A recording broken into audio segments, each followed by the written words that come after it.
Mulai dari yang Ikhwan dulu. Assalamualaikum warahmatullahi wabarakatuh. Ya. Nama saya Muhammad Faiz dari Jatiyoso, masih wilayah Kabupaten Karanganyar ya. Alhamdulillah saya hadir bersama dengan istri dan anak. Ada satu pertanyaan yang akan saya tanyakan kepada beliau, Ustaz Abu Fatihah, atau mungkin nanti narasumber yang lain juga bisa memberikan tambahan ya. Sangat menarik sekali. Meskipun datang terlambat tapi juga masih mendapatkan dari materi yang disampaikan oleh beliau berkait dengan menasihati istri atau mungkin istri menasihati suami gitu ya. Nah, ini tentunya satu hal yang tidak akan pernah selesai sampai kapanpun gitu ya, berkait dengan wa tawassaw bil haq wa tawassaw bis sabr. Mana lebih dominan Ustaz berkait dengan kecenderungan istri gitu ya, perempuan itu ya, untuk di dalam kita menasihati kecenderungan hati, watak, pikirannya lebih kepada finansial atau kepada warohmah tadi ya, yang disampaikan oleh beliau sebelum Ustaz Abu Fatihah tadi gitu ya. Karena saya temukan di lapangan itu ya ada juga teman dan kita juga mengalami gitu ya. Terkadang istri ini akan lebih mudah kita nasihati ketika dari sisi finansial ini cukup mungkin ya. Kita bisa mentransfer ke rekeningnya 1 bulan mungkin 100 juta katakan ya. Ini kayaknya ada beberapa wanita yang dia akan lebih mudah berubah gitu ya, kasih sayangnya, keikhlasannya kepada anak-anaknya, kepada suaminya, bahkan lebih yes ketika malam maupun siang gitu ya untuk suaminya. Tapi ada juga kita menemukan beberapa istri yang dia mungkin cuman 15-20% saja berkait dengan finansial ini. Yang penting suami saya di rumah senang dengan saya, dia nggak melirik wanita lain, nggak ya tadi yang disampaikan Ustaz Abdul Holik ya. Nah ini dia lebih senang sampai pada tingkatan mungkin yang ada di dalam isi rumahnya gitu ya. Mungkin kasur saja dia nggak punya, nggak ngurusi urusan pakaian, nggak ngurusi urusan, pokoknya dia nggak akan perhatikan urusan-urusan finansial seperti itu. Bahkan mungkin temannya punya kendaraan, dia nggak urusan dengan kendaraan. Pokoknya yang penting saya dekat dengan suami saya, kasih sayang diberikan gitu ya. Nah ini lebih dominan mana Ustaz? Perempuan-perempuan kita ini, istri-istri kita ini secara finansial atau secara warahmah ini tadi ya. Kemudian yang kedua berkait dengan orang tua. Artinya teman-teman yang masih satu rumah dengan orang tua mungkin ya, dengan mertua atau mungkin bapak ibunya ini ya. Nah ini seringkali terjadi keretakan, terjadi banyaknya urusan ini karena hal-hal sepele gitu ya. Lah kecenderungan orang tua itu apa juga sama sebagaimana yang tadi saya tanyakan gitu ya, secara finansial maupun warohmah ini ya. Orang tua kita apa juga sama posisinya. Mungkin itu ya. Assalamualaikum warahmatullahi wabarakatuh. Waalaikumsalam warahmatullahi wabarakatuh. Satu lagi yang di depan Mas, monggo. Pertanyaannya ada 2 Ustaz, tapi satu minta bantuan. Pertama, cara memilih pasangan yang tepat di saat yang tepat seperti apa? Masih jomblo. Nah, yang kedua mohon dibantu soal ta'aruf. Ta'aruf yang benar itu seperti apa? Kemudian kalau setelah acara ini ada program ta'aruf, saya daftar. Demikian, assalamualaikum warahmatullahi wabarakatuh. Waalaikumsalam warahmatullahi wabarakatuh. Ya, baik, langsung saja. Monggo Ustadz Abu Fatihah dulu barangkali ya, berkaitan dengan 2 penanya tadi dari Mas Faiz dan juga Mas Suprapto. Monggo Ustadz. Terima kasih ya. Kalau pertanyaannya lebih dominan mana, saya nggak pernah riset ya. Tapi saya berbicara dari watak dasar. Godaan laki-laki itu yang paling besar adalah wanita. Zuyyina linnasi hubbus syahawat, nomor 1 adalah nisa. Yang kedua banin, baru yang ketiga adalah harta. Sedangkan wanita dari sejak awal memang dia sangat suka dengan harta. Ya, sampai ada kalimat seorang ustadz yang ya bukan nyentrik, bukan nyeleneh ya, nyentrik menurut saya ya. Kalimatnya kira-kira begini ya. Ibu-ibu nggak apa-apa ya punya suami jelek, yang penting pinter cari duit gitu ya. Nggak apa-apa ya suaminya nggak ganteng, yang penting suka ngasih duit ya. Nggak apa-apa ya suaminya pergi 2 hari 3 hari, yang penting sebelum pergi ninggalin duit begitu. Jadi kadang-kadang suami itu nggak penting-penting amat, yang penting duit ya. Ibunda Asiyah binti Muzahim, istri dari Fir'aun, hidup bergelimang, tinggalnya di istana, minta apa saja bisa, tapi diuji Allah punya suami durhaka, durjana, makhluk paling celaka di muka bumi ini. Tapi tetap doanya bukan minta ganti suami, Bu. Doanya apa? Robbi benili indaka baitan fil jannah. Tetap minta rumah dan perabotannya. Memang perempuan seperti itu. Ya. Jadi memang fakta bahwa perempuan itu diberi harta jauh lebih mudah untuk diluluhkan daripada yang tidak. Nah, kalau ada perempuan-perempuan yang tidak menghendaki semacam itu, ya, ada banyak faktor ya barangkali ya, ada banyak faktor ya. Tapi secara umum wanita itu dibuat rasa suka kepada hal-hal yang sifatnya perhiasan. Maka tabiatnya, tabiat belanja itu tabiat secara umum gitu ya. Nanti ada faktor-faktor yang membuat dia berubah. Tapi secara umum ya, Allah sudah menegaskan bahwa ar-rijalu qawwamuna 'alan nisa, itu faktor nomor 2-nya setelah faktor yang alami adalah bima angfaku min amwalihim. Faktor yang pertama adalah bima faddolallah, karena Allah beri kelebihan laki-laki dengan perempuan. Tapi faktor kedua yang membuat laki-laki itu layak menjadi pendamping perempuan itu adalah bima angfaku min amwalihim, karena suami mampu memberikan nafkahnya. Ya, tadi menarik data tentang pernikahan di Arab maupun di Indonesia. Kemarin dalam tur kami ke Mesir, Jordan dan Al-Aqsa itu supir saya di Palestina itu cerita nggak siap nikah.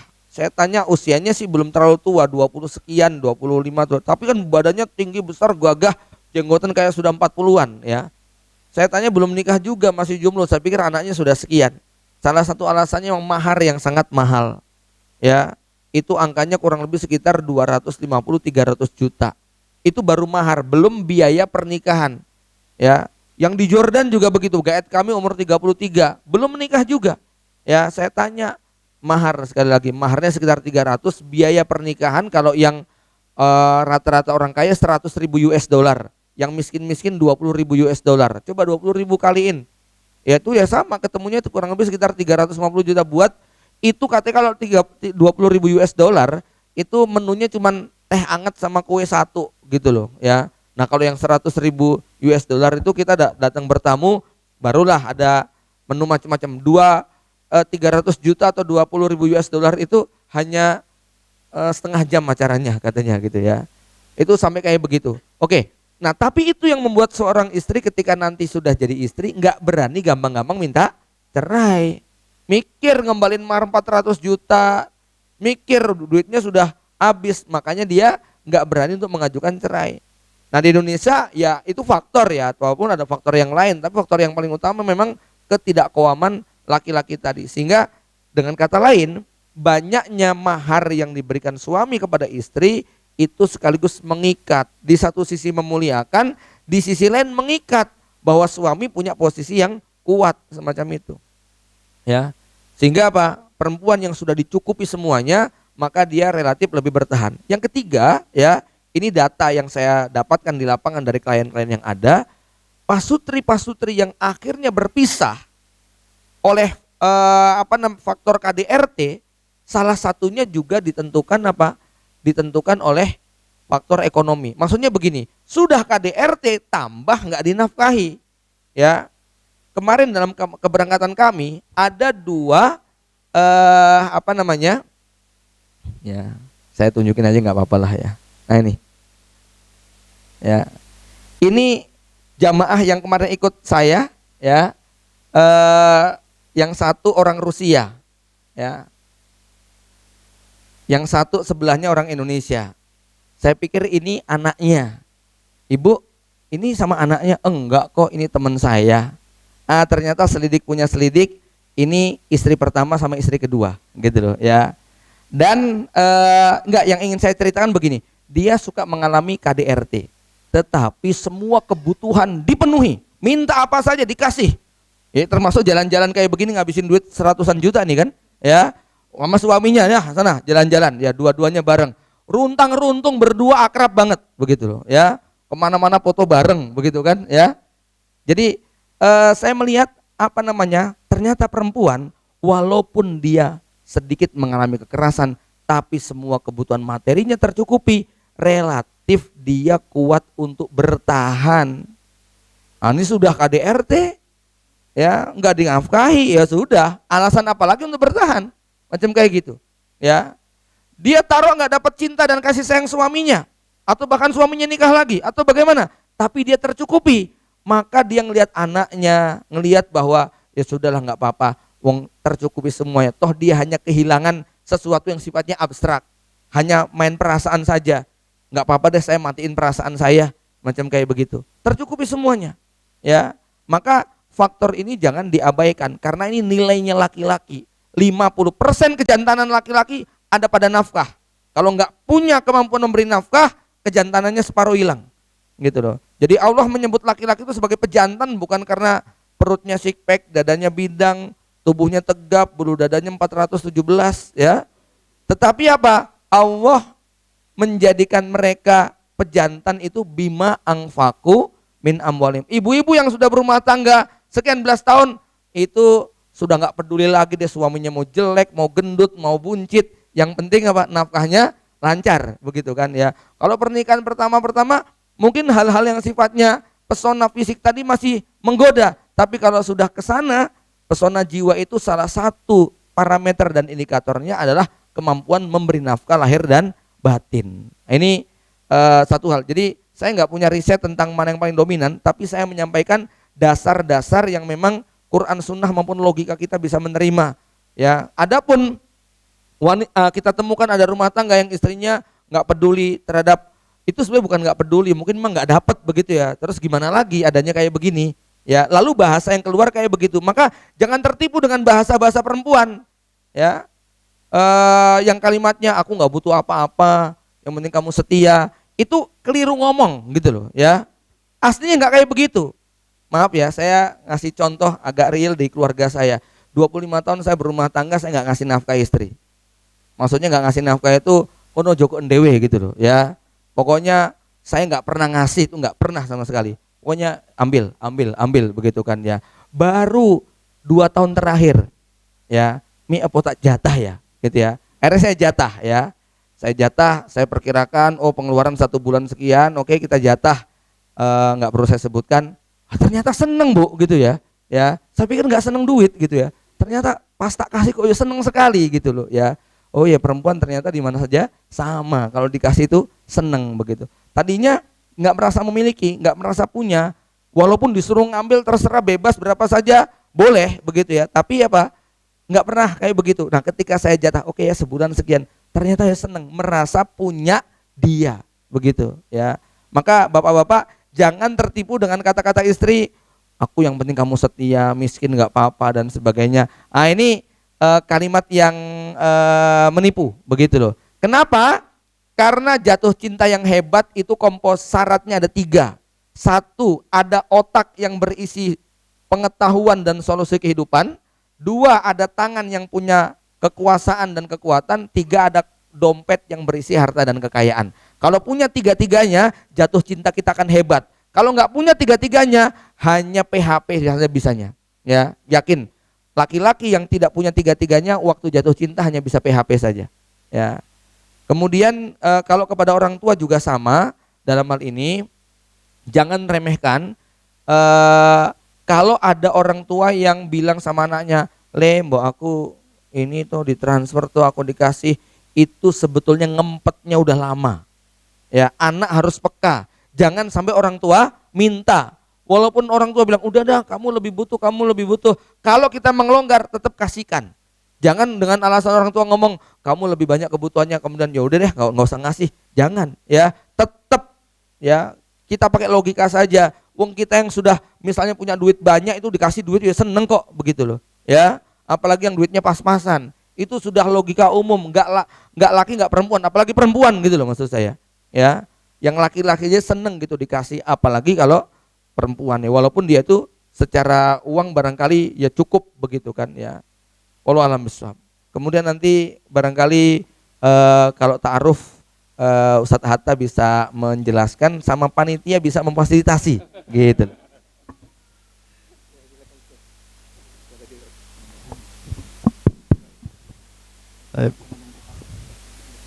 Oh ya, pasangan yang tepat itu ya. Tapi kalau boleh saya sedikit nambahin tentang harta tadi ya. Ya memang harta itu menguatkan bukan hanya soal keluarga ya, semua hal itu. Ya maka dikatakan wala tu'tus sufaha amwalakumul lati ja'alallahu lakum qiyaman. Kita mau beribadah ya, ketika masjidnya rapi bersih, ya tentu juga lebih khusyuk. Nah, itu dengan harta juga ya. Mau berdakwah hari ini kalau pakai YouTube, media sosial, kameranya kamera murah meriah ya, hasilnya nggak enak dilihat ya kan. Orang kalau kita lihat YouTube soundnya cempreng itu juga pasti nggak enak juga gitu. Nah, jadi intinya harta memang akan tadi menguatkan dalam banyak hal, termasuk dalam kehidupan rumah tangga, sehingga suami dan istri bisa kemudian lebih, walaupun tadi kalau bicara penelitian di Strong Family ada memang bukan menjadi faktor utama, betul, tetapi itu menjadi penguat ketika ada itu. Sampai ada yang kemarin itu apa, gambaran meme di internet itu, apa itu? Harta memang tidak bisa membeli kebahagiaan. Ya, tapi kalau banyak kira-kira agak bisa gitu. Iya, karena yang nggak bisa membeli kan dikit itu, ketika agak banyak agak bisa itu. Jadi tentu bahkan tadi secara fitrah juga disebutkan, dan istri-istri Rasulullah SAW juga pernah menuntut hal yang sama, yaitu kenaikan uang belanja, bahkan membentuk tim negosiator ya untuk menyampaikan kepada Rasulullah SAW. Jadi kembali kepada fitrahnya tadi, memang untuk kita didengar, jangankan oleh istri ya, anak kita, masyarakat kita mau mendengar kita, salah satunya mungkin yang dilihat ada faktor iya kemampuan kita dalam masalah harta. Kita mau berdakwah di mana-mana ya, tapi kemudian orang masyarakat melihat kita sangat-sangat kekurangan dalam masalah itu, pasti juga dakwah kita mungkin akan terhambat. Jadi sekali lagi kita niatkan itu bagian dari kita untuk menguatkan sisi kiaman tadi dalam seluruh konteks kehidupan. Kemudian mencari jodoh ya, saat yang tepat memilih pasangan. Saya jadi terinspirasi tadi Ustadz Mas'ud ya. Kira-kira mungkin di umur berapa sekarang ya? Kalau umurnya sudah memenuhi ya, kira-kira semonggo ya segera dipercepat, langsung aja. Nggak usah banyak pertanyaan, langsung nanti ta'aruf dan lain sebagainya gitu ya. Kita tidak mulai dari nol ya, kalau memang sudah saatnya secara waktu, secara kesiapan, bahkan secara hukum. Jangan-jangan hukumnya sudah wajib misalnya. Hukum sudah wajib itu berarti kemampuan ada dan lingkungannya malah berpotensi untuk mengundang kemaksiatan, maka itu malah sudah wajib itu. Ya. Tapi kalau sudah mampu tapi lingkungannya relatif aman, nah itu kembali ke sunnahnya. Tapi sekali lagi kalau kemudian nanti sudah banyak yang menolong, sudah banyak yang memfasilitasi, maka tetap saja kita juga punya standarnya juga. Nah kalau ditanya tadi ta'aruf seperti apa, sekali lagi ta'aruf itu bukan status ya. Orang sekarang anak-anak muda mungkin terlalu semangat, ta'aruf dikira status. Jadi gimana statusnya? Saya statusnya sedang ta'aruf gitu. Berapa lama? 2 tahun gitu. Ini bukan status ya. Ada status namanya tunangan ya, bukan maaf tunangan, khitbah ya, dalam khitbah, mahtubah. Status juga itu, tapi kemudian itu untuk mengarah kepada pernikahan. Tapi ta'aruf bukan status. Ta'aruf itu apa? Majelis. Ya, dia sekedar forum, sarana untuk memperdalam apa-apa yang sudah menjadi niatannya ketika menikah. Jadi bukan orang maju ta'aruf dalam konteks tidak punya rencana untuk menikah atau masih awang-awangan gitu. Tapi orang ta'aruf itu benar-benar memang sudah melangkah niat dalam kepernikahan. Kemudian ketika ta'aruf ada yang tentu formatnya hari ini tertulis ya, tetapi juga bisa dipertemukan dengan mediator yang akan membantu supaya perbincangannya ndak kemana-mana. Kalau sekarang ini kita bicara ta'aruf, orang sudah tahu semua kepoin medsosnya ya kan, macam-macam. Nah ta'aruf itu untuk serius lebih khusus ke arah pernikahan. Jadi pertanyaannya pertanyaan yang sangat penting, misalnya rencana ke depan, terkait mertua, terkait domisili ya, terkait macam-macam, walaupun bukan berarti tidak boleh ya, bertanya hal-hal yang kemudian bisa lebih menguatkan. Ya, termasuk ta'aruf ya, kita di situ tentu dibolehkan ya nadhar secara lebih khusus. Karena kalau di medsos biasanya sudah melewati beberapa filter ya, sudah beberapa filter pencahayaan dan lain sebagainya. Akhirnya yang laki-laki perempuan sama-sama, loh kok kaget gitu ya, ketika ta'aruf lihat langsung kok agak beda gitu ya. Nah, itu juga untuk lebih kuat dan lebih tegasnya. Jadi sekali lagi ini bukan status, tapi adalah forum seperlunya dibutuhkan dan kemudian kita harapkan bisa segera berlanjut ke yang berwenang. Siapa itu? Pihak wali ya, pihak orang tua. Jadi moderator memfasilitasi ta'aruf itu sekaligus nanti bisa memfasilitasi untuk lebih pengenalan ke keluarga yang wanita. Jadi ceritanya panjang sebenarnya soal itu, tapi kemasnya kayaknya langsung butuh aplikasi nanti. Jadi bukan membahas lagi sekolah pranikah ya atau kursus pranikah, tapi nanti langsung aja ke aplikasinya setelah acara ini oleh panitia. Wallahu a'lam bishawab. Ya ini mumpung ada Ustadz Masud ya, nanti barangkali bisa menjadi jembatan ya. Ya wasilah untuk itu Ustadz ya, karena juga ternyata yang ikut di kegiatan ini bukan sekedar mereka yang sudah berumah tangga, tapi juga yang akan berumah tangga ya. Kita menuju ke yang akhwat ya, di belakang ada dua penanya, bisa dibantu. Assalamualaikum warahmatullahi wabarakatuh. Saya Latifah dari Solo. Saya menikah sudah hampir 30 tahun. Alhamdulillah sampai sekarang masih, dan mudah-mudahan sampai terus nanti ke janahnya Allah. Saya hampir mengiyakan 100% dari awal yang tadi disampaikan oleh Ustadz Hatta dan Ustadz Abu Fatihah, karena itu juga yang terjadi dalam rumah tangga saya. Tetapi ada satu yang menggelitik saya ketika tadi Ustadz Abu Fatihah menyampaikan bahwa laki-laki harus bersikap seperti pawang ular. Seperti pawang ular kepada perempuan, sehingga laki-laki bisa tidur bersamanya, dilayaninya, dan bisa ular itu menjadi sumber rezeki. Itu terus terang Ustadz agak mengganggu saya. Seperti ada, sebagai perempuan saya merasa bahwa kok seperti jadi komoditi kami, bahwa perempuan itu apakah seperti binatang buas seperti itu, sampai seperti itu. Mohon penjelasannya lebih lanjut tentang itu Ustadz. Terima kasih. Assalamualaikum warahmatullahi wabarakatuh. Assalamualaikum warahmatullahi wabarakatuh. Saya Umu Zain dari Karanganyar. Pertanyaan saya ada dua Ustadz. Begini, yang pertama, bagaimana menyikapi seorang suami yang yang menurut saya itu secara materi itu cukup gitu nggih. Karena beliau memiliki sebuah usaha terus tapi terkadang ya saya sendiri itu merasakan ketika beliau ingin mengeluarkan ngoten nggih, kayaknya itu seperti seolah berat ngoten nggih. Yang mungkin salah satunya itu karena alasannya itu katanya itu masih punya banyak tanggungan seperti itu. Nah itu bagaimana menyikapi suami yang seperti itu ngoten, dan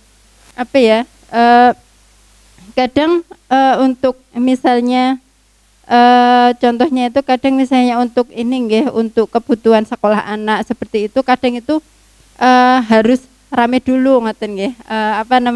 Ya sebenarnya itu kan memang sudah menjadi tanggung jawab seorang suami ngoten nggih untuk apa namanya memberikan nafkah pendidikan kepada anaknya ngoten. Kemudian yang kedua, tadi itu disampaikan kalau fitrah wanita itu adalah didengar gitu ya Ustadz. Gimana? Fitrah wanita itu kan didengar ngoten nggih. Terus apa namanya? Kalau ya mungkin suami itu sebenarnya sudah mengerti ilmunya bahwa wanita itu sebenarnya ingin didengar, tapi mungkin karena ada suatu masalah atau apa gitu nggih. Terus pernah apa namanya? Istrinya itu ketika dia pulang kerja ngoten ingin bercerita ngoten nggih. Terus sang suami itu berkata apa ya intinya itu ngeluh meneh seperti itu. Nah sejak saat itu ngoten nggih. Iya. Sang istri itu memutuskan untuk ya sudahlah kalau misalnya saya berbicara mungkin menambah beban atau apa. Jadi ya sudah apa si istri memutuskan untuk apa ya Diam. iya diam, dan ketika apa namanya ketika dia ingin mungkin di suatu saat lagi dia ingin bercerita lagi itu yaitu memupus rasa itu ngoten ya, mending tidak usah bercerita seperti itu. Dan saya pernah dapat juga itu kalau sekarang itu kan banyak ya Ustadz apa namanya penyakit yang diidap wanita itu adalah kanker gitu ya.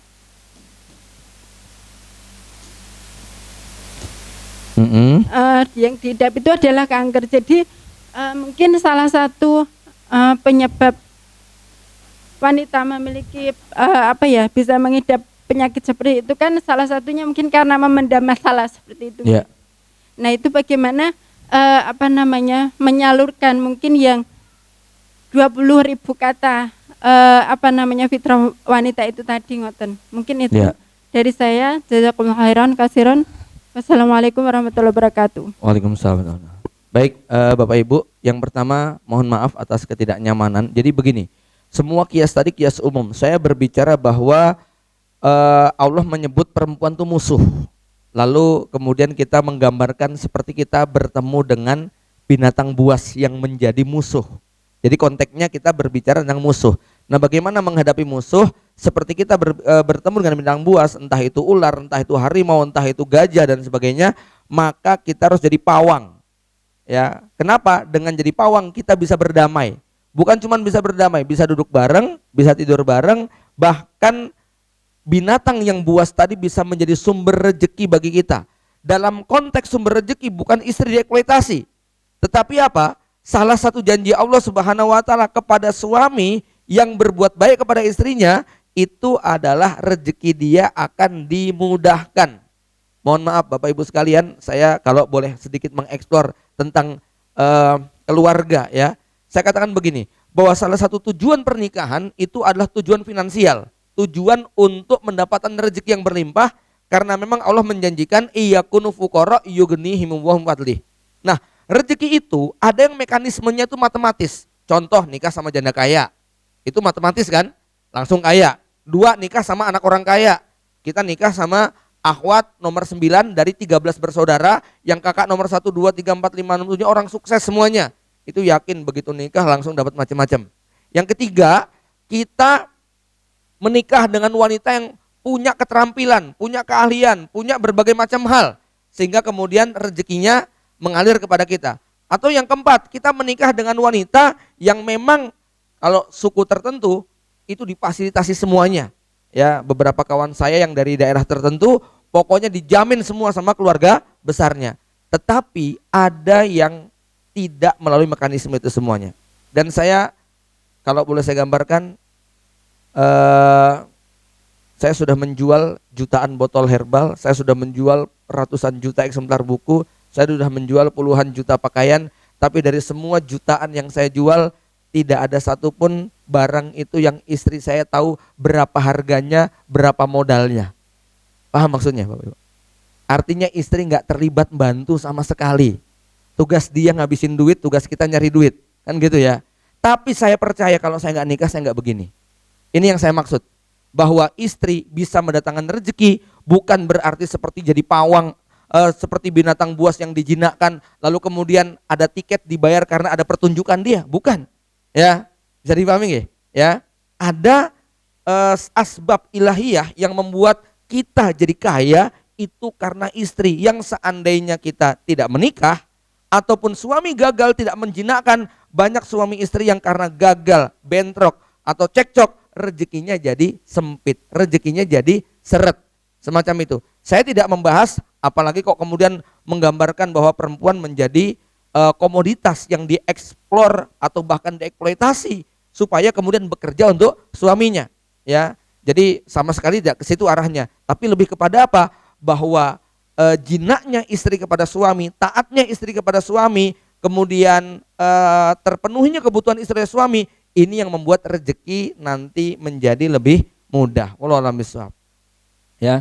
Kemudian untuk yang kedua, ini sebetulnya harus ada, maksud saya harus bicara sama suaminya, ya. Memang salah satu kisah yang menjadi pelajaran kisah Abu Sufyan, di mana digambarkan sebagai laki-laki pelit, lalu Hindun minta kepada Rasulullah solusinya dan Rasul mengizinkan Hindun untuk mengambil harta milik suaminya. Nah, ada sejumlah alasan kenapa Abu Sufyan itu sayyidul qaum, pemimpin suatu kaum, orang kaya raya. Secara logika dan logika sosial pada masa itu, nggak boleh seorang sayyidul qaum, orang kaya duitnya banyak kok sampai pelit kepada istrinya. Tapi definisi pelitnya itu tidak bisa disamakan dengan definisi pelitnya seorang laki-laki yang miskin, ya. Karena dia adalah sayyidul qaum, maka Rasul mengizinkan. Tapi beda cerita kalau suaminya itu duitnya terbatas, punya orang tua yang sakit-sakitan, istrinya juga barangkali sebenarnya sudah tercukupi, ya. Tetapi istrinya pengen lebih, mungkin akan dilarang. Nah, Rasul melihat Hindun bukan tidak tercukupi, ya, tetapi untuk level seorang Abu Sufyan ini nggak pantas kalau ngasihnya cuma segitu, harusnya lebih banyak lagi dong, ya. Maka tadi dikatakan bil ma'ruf itu adalah sesuai dengan kebutuhan istri tadi. Kalau dalam teori saya katakan begini, apapun permintaan istri harus dipenuhi selama tidak bertentangan dengan syariat dan memang ada, gitu loh, ya. Kalau nggak ada ya gimana, ya. Tapi secara rumus saya katakan tidak ada satupun riwayat yang menyebutkan istri Nabi itu minta sesuatu kepada Nabi kok ditolak, kecuali kalau itu melanggar syariat. Rasul selalu memenuhi semua kebutuhan istrinya, apapun yang diminta, baik urusan materi maupun non materi, kecuali kalau melanggar syariat. Pada kasus negosiator menaikkan anggaran belanja, masalahnya turun ayat yang itu melarang. Maka Rasul kemudian memberikan solusi cerai kepada mereka kalau mereka mau. Tapi ternyata mereka tetap bertahan dan ikhlas menerima berapapun yang Rasul kasihkan, ya. Nah, jadi logikanya seorang bapak dalam hal ini jangan pelit-pelit atau jangan eman-eman kalau itu terkait dengan masalah keluarga, karena kaedahnya Rasulullah SAW tidak pernah menolak apapun permintaan istrinya, ya. Ini rumus yang harus dipegang oleh bukan ibu-ibu, bapak-bapak yang megang.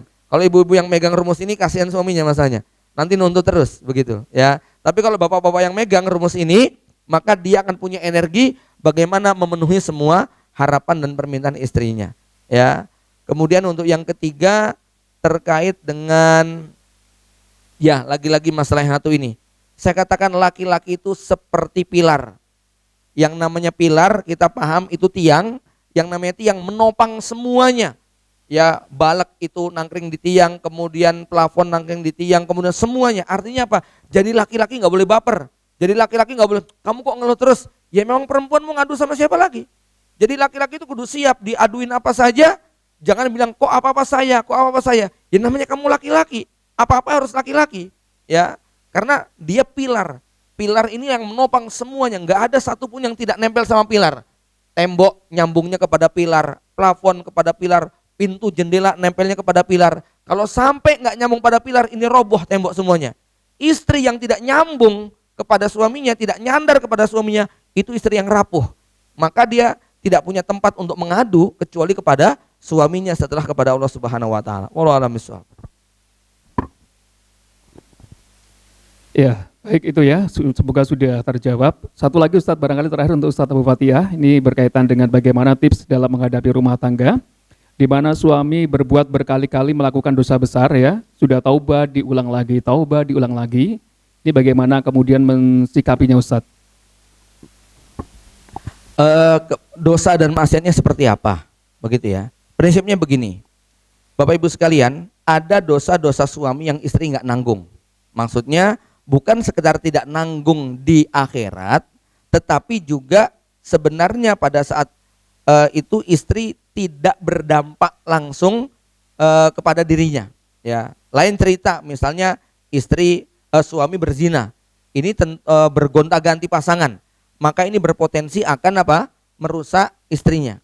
Ya, atau suaminya bekerja di tempat maksiat, rezekinya itu haram semuanya, lalu diberikan kepada istrinya dan dipaksa istrinya untuk menerima itu, maka ini adalah maksiat yang sifatnya berdampak langsung kepada istrinya.